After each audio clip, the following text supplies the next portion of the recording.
La suite est la troisième partie des Sartois du web depuis quelques temps maintenant, même depuis la semaine dernière surtout. On parle des alternants avec l'alternance de la semaine et pour une fois, on va parler d'entreprise et d'un alternant. Salut Vincent, salut Bastien, comment ça va? Très bien, et toi? Ça va super bien, merci d'être là pour parler de VimaWeb. Merci Bastien. Super, ça va super, merci. Avec plaisir, on parlera de ta recherche d'alternance avec un parcours assez atypique et très polyvalent. Vous le verrez dans quelques instants. Alors Vincent, tu es le fondateur, le chef d'entreprise de l'entreprise VimaWeb. Tout à fait. Donc tu fais de la création, pas d'alternance, de site internet. C'est pas pareil. Tu es là aussi pour parler de toi, de ton ressenti par rapport à l'alternance, même que aujourd'hui tu ne recherches pas d'alternant, tu as déjà 2 personnes. C'est ça. Et pour parler un peu comment on peut agir, réagir quand on est alternant. Donc déjà, VimaWeb, c'est quoi exactement? Alors VimaWeb, c'est une agence web, donc on fait principalement de la création de sites internet.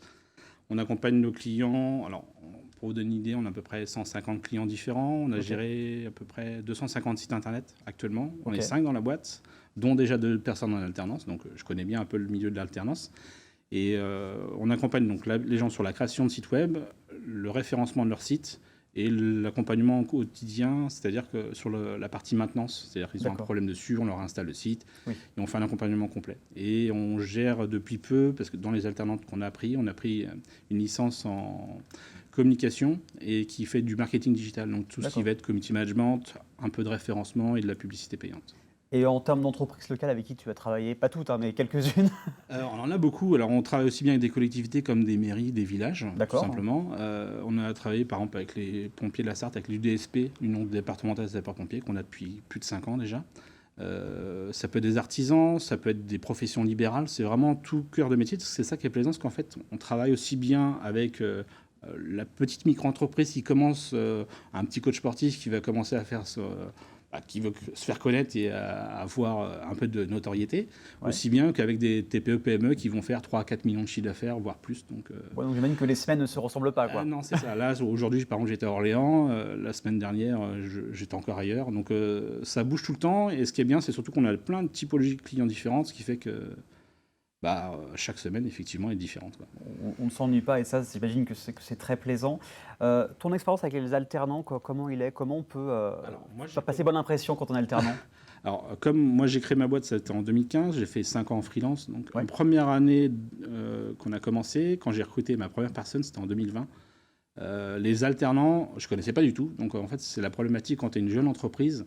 On te dit, il faut prendre quelqu'un en alternance, c'est bien, ça coûte pas cher, etc. Mais en fait, on n'est pas capable de nous dire, nous, combien ça coûte. En fait, souvent, même les jeunes, en fait, qui vont postuler, même s'ils disent, il y a l'aide de l'État, etc., en fait, au final, combien ça va te coûter réellement, t'en sais rien. Et souvent, tu es un peu dans le flou. Et quand tu vas demander à ton comptable, c'est ça, machin. Enfin, c'est pas très précis. Et du coup, tu te rends pas compte vraiment des coûts que tu peux avoir. Après, maintenant, j'ai un peu de retour. Donc là, j'ai eu 2 premiers alternants il y a l'année d'avant. Donc là, on recommence cette année avec 2 nouveaux. Et là, maintenant, c'est vrai qu'on a un retour. On voit un peu l'investissement que c'est. Donc, effectivement, on a des avantages fiscaux tant que les alternants ils ont moins de 26 ans. Par contre, il y a quand même du boulot. En fait, on se dit souvent ça coûte pas cher, mais c'est beaucoup d'investissement en termes de temps pour leur apprendre des choses. Souvent, on a les alternants que j'ai eu l'année dernière, par exemple. En gros, au bout de 4 mois, ils étaient à peu près opérationnels à 90%. C'est-à-dire que les 4 premiers mois, tu leur apprends plein de choses, tu prends beaucoup de temps sur toi pour... Oui, donc la productivité ralentit, j'imagine, un petit peu. Alors, ça aide, si tu veux. Ça peut aider sur des tâches un peu plus basiques. Après, l'idée, c'est de l'échange. C'est-à-dire qu'eux, ils apprennent des choses à l'école. Nous, on est aussi là pour leur apprendre des choses.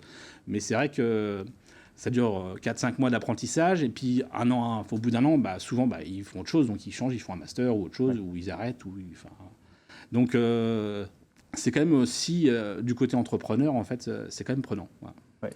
J'imagine. Et pour toi, qu'est-ce qui te fait prendre un alternant, une alternante? Quels sont les petits détails, les qualités qui font un déclic? Pour quand on postule, il faut savoir que, par exemple, on a mis des offres là, pour cette année. Donc, nous, on s'y prend pas mal à l'avance. J'aime bien avoir le temps de prendre le candidat qui me plaît bien. Il faut savoir que, par exemple, quand on fait des offres, nous, on passe par LinkedIn. On dit simplement qu'on recrute. En postant une offre, en général... En moins de 15 jours, j'ai quasiment 50 demandes pour un poste. Ce qui est pas mal. Ce qui est énorme, sachant qu'on diffuse que sur LinkedIn. Ça laisse le choix. Alors après, le choix il est assez rapide parce que déjà tu as la moitié des candidatures, tu as des fautes d'orthographe. Donc ça c'est niette. C'est niette. Alors c'est bizarre, parce qu'on pourrait dire au moment c'est pas très grave, mais le problème c'est que nous on est je fais du site web. Si je fais un site internet avec des fautes d'orthographe, ça fait pas très professionnel. Pas très pro, exactement. Ou si tu demandes à un jeune de faire un peu de community management et que tu dois repasser derrière lui pour corriger toutes ses fautes. Oui, ça fait 2 fois plus de travail au final. En fait, tu gagnes pas de temps. Voilà. Okay. Donc déjà c'est la première chose. Donc ça c'est le côté.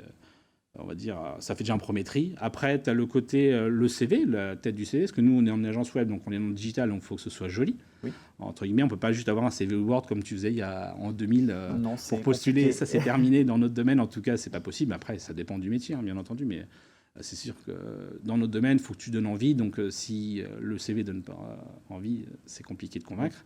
Et puis, la dernière chose, après, c'est la personnalisation. Souvent, on reçoit plein de demandes.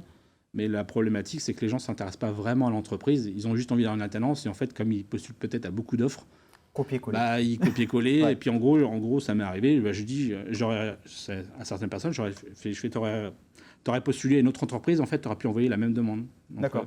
C'est pas pour être méchant, mais en gros, c'est quand même toujours sympa d'avoir s'intéresser un minimum à l'entreprise sur laquelle vous postulez parce que ça montre un intérêt. Et c'est pas juste quelqu'un qui postule pour postuler, quoi. Donc, en tout cas, merci.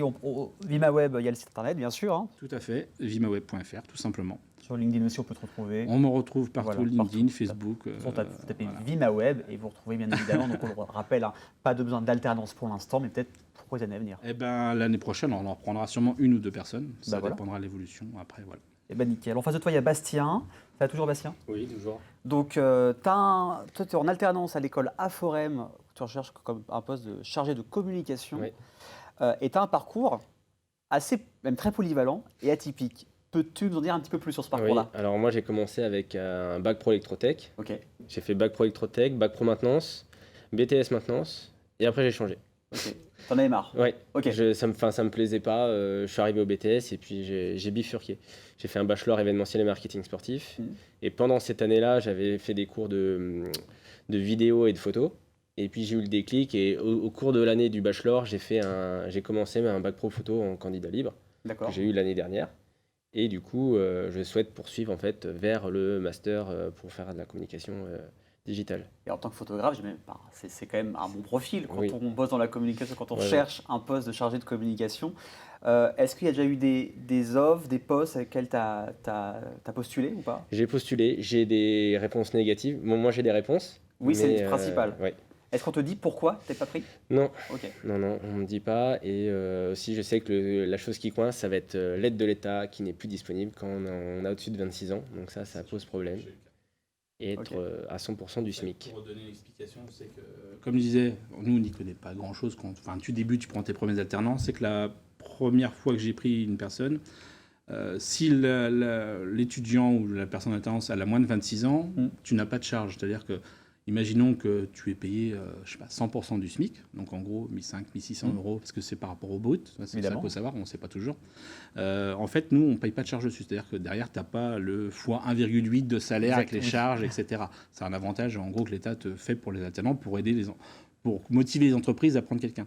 Et en plus, tu as une aide cette année qui est passée de 8 000 euros à 6 000 euros. Donc, c'est toujours une aide, c'est toujours bien.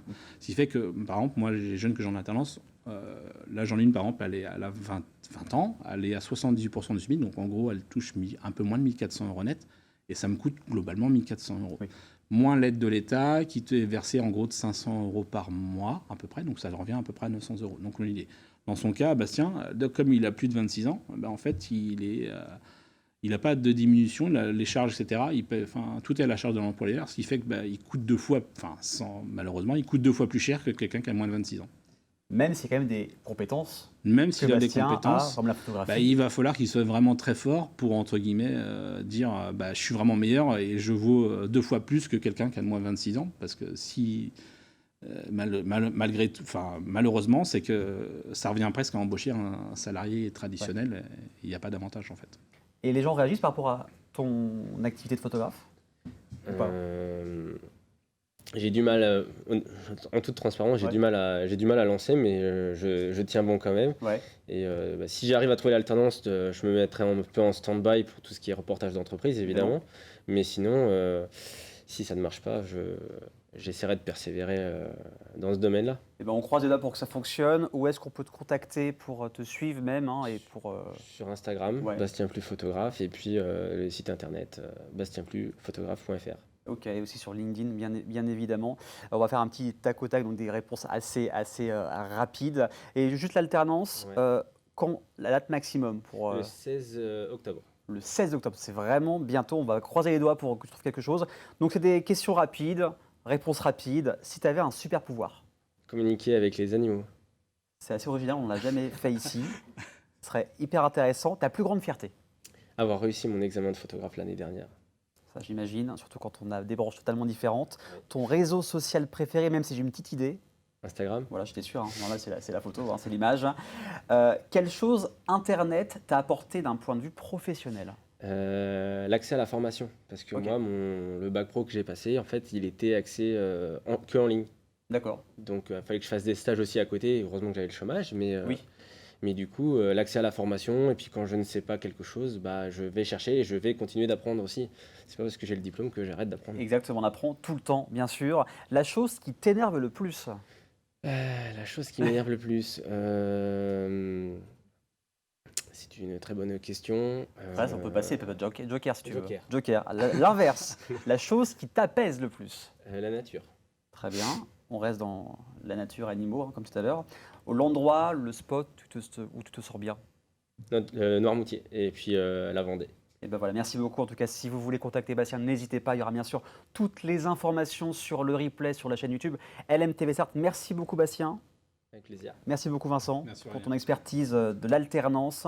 Dans quelques instants, on va parler d'afterworks, de sport avec Fabio Rubino et Emmanuel Weber, son coach. Il revient d'Italie avec l'Ironman. Il est là dans quelques instants. A tout de suite sur LMTV Start.